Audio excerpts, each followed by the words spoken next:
ఇసుక కోసము సిగ్గు లజ్జ లేకుండా ఇజ్జత్మానం లేకుండా కట్టిన బ్యారేజెస్నే పేల్చేస్తానులే వాళ్ళు మానేరులో. అంటే ఈ అవకాశం ఇస్తే వాళ్ళు ఊకుంటారా? ఇప్పుడు గింతేది అంటే తీసి ఊకుంటారా వాళ్ళు? డయాఫ్రామ్, ఇది మా డయాఫ్రామ్ వాళ్ళు కాదు, ఇది ఆప్రాన్ ఉంటుంది కింద, సిమెంట్ దిమ్మె ఇక్కడి నుంచి అక్కడ దాకా ఉంటుంది కదా, ప్యారలల్గా ఉంటాయి కదా ఇటు సైడ్ అటు సైడ్. అయితే దాని మీద ఇసుక మెట్లు వేసింది, వాళ్ళు పరీక్ష చేయాలని వాళ్ళు రాశారు. ఎన్డిఎస్ఏ కూడా పరీక్షలు చేయించమన్నది. వాస్తవంగా ఆడ గతంలో ఎన్ని అయితే రిపేర్లు చేయమని చెప్పి ఎన్డిఎస్ఏ చెప్పిందో 2024 జూన్ వరకే రిపేర్లన్నీ అయిపోయినాయి. వాస్తవంగా స్టోర్ చేయాల్సి ఉండే వాటర్ని, చేయలేదు. చేయకుండా అప్పటి నుంచి ఇప్పటిదాకా కూడా వచ్చిన నీళ్ళని వచ్చినట్టు కొన్ని వేల టీఎంసీలు పోయినాయి దాని మీదకెళ్ళి ఈ 2 సీజన్లలో కూడా. అయితే ఇప్పుడు ఏంటంటే ఆప్రాను దాని మీద ఉన్న ఇసుకను తొలగించండి, ఆ పరీక్షలు చేయడానికి కావాల్సిన వెసులుబాటు కల్పించండి, అంతవరకు తీయండి అని ఇచ్చారు ఆర్డర్. బట్ అక్కడ ఈ గారు కానీ, ఎస్సీ గారు కానీ, సిఈ గారు కానీ వాళ్ళు అందరితో ఆపుతారా? ఎందుకంటే ఇసుక మాఫియా అక్కడున్న మంత్రులు, అక్కడున్న ఎమ్మెల్యేలు వీళ్ళందరితోని ఒత్తిడి తీసుకొచ్చి వాళ్ళు ఇష్టం వచ్చినట్టుగా యథేచ్ఛగా కొడతారు.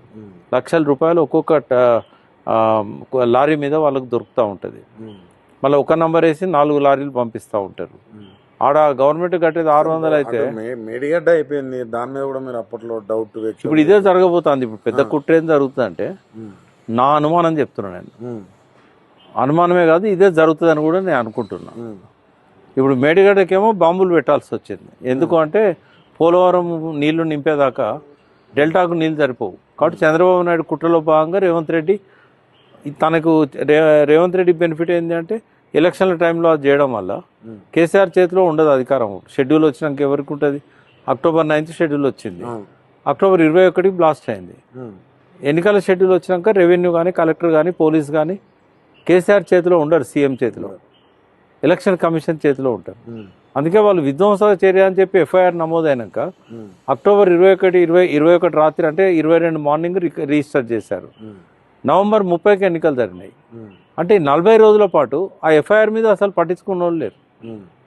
సీఎం కేసీఆరే డిసెంబర్ 3 దాకా, కానీ ఆయన చేతిలో లేరు వీళ్ళు, కలెక్టర్ లేడు, అధికారులు లేరు. కాబట్టి ఎఫ్ఐఆర్ని అట్లే పెట్టారు. ఎఫ్ఐఆర్లో క్లియర్గా ఉంది విధ్వంసక చర్య అని.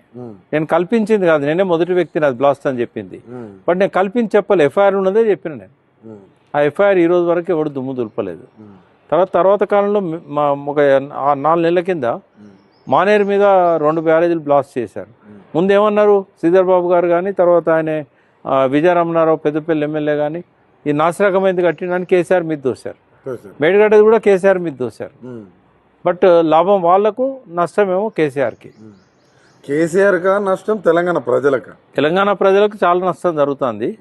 బట్ కేసీఆర్ మీద ఒక నింద అయితే వస్తున్నది కదా.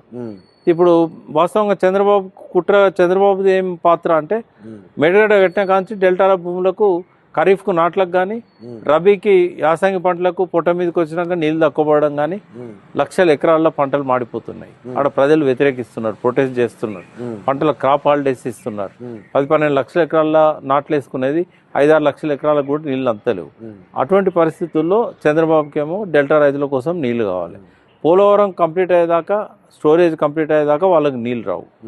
అందుకని ఆ పోలవరం కోసమే ఆ టైం పడుతుంది. కాబట్టి ఆ స్టాప్ గ్యాప్ అరేంజ్మెంట్ కోసం మేడిగడ్డం పేల్చేశారు. రేవంత్ రెడ్డి 1,00,000 కోట్ల కుంభకోణం అంటే ఎవరిని నమ్మతలేరు, ఏటీఎం అంటే ఎవరిని నమ్మతలేరు, రాహుల్ గాంధీ చెప్పినా ఎవరిని నమ్మతలేరు. ఎలక్షన్లు వస్తాయి. ఇది నాసిరకమైందని నిరూపిస్తే కేసీఆర్ మీద కోపం ఉంటుంది, కాళేశ్వరంలో ఏటీఎం అయిందని తిన్నాడని నమ్ముతారు జనం అని చెప్పి దాన్ని ఆ టైం చూసి పేల్చేశాడు ఆయన. రెండవది ఏంటంటే, ఇప్పుడు అన్నారంలో ఏం కుట్ర జరగబోతోంది. ఇప్పుడు అంతవరకే తీయమంటే కాంట్రాక్టర్లు ఆగరు. ఎందుకంటే ప్రతి లారీ మీద లక్షల రూపాయలు వస్తూ ఉంటాయి. 600 రూపాయలు గవర్నమెంట్ కడతారు టన్నుకు, 2,800, 3,000కు బయట అమ్ముతారు. ఈ పెద్ద మొత్తంలో మనీ చేతులు మారుతూ ఉన్నది. అలా అన్ని అధికార పార్టీ టాప్ లెవెల్ దాకా ఉంది, క్వారీలన్నీ వాళ్ళకే ఉన్నాయి. ఇప్పుడు ఇది ఆపరు. ఇప్పుడు అంత పెద్ద అన్నారం దగ్గర అంత ఇసుక ఉన్నది, వాళ్ళు అక్కడితో ఆగరు. వాళ్ళు ఏం చేస్తారంటే ఆపరాన్ కింద కూడా తీస్తారు. ఆపరాన్ కింద తీస్తే ఏమవుతుంది తెలుసా? రేపు వరదలు వస్తాయి కదా, ఇట్లా లేచిపోతుంది అన్నారం బ్యారేజ్.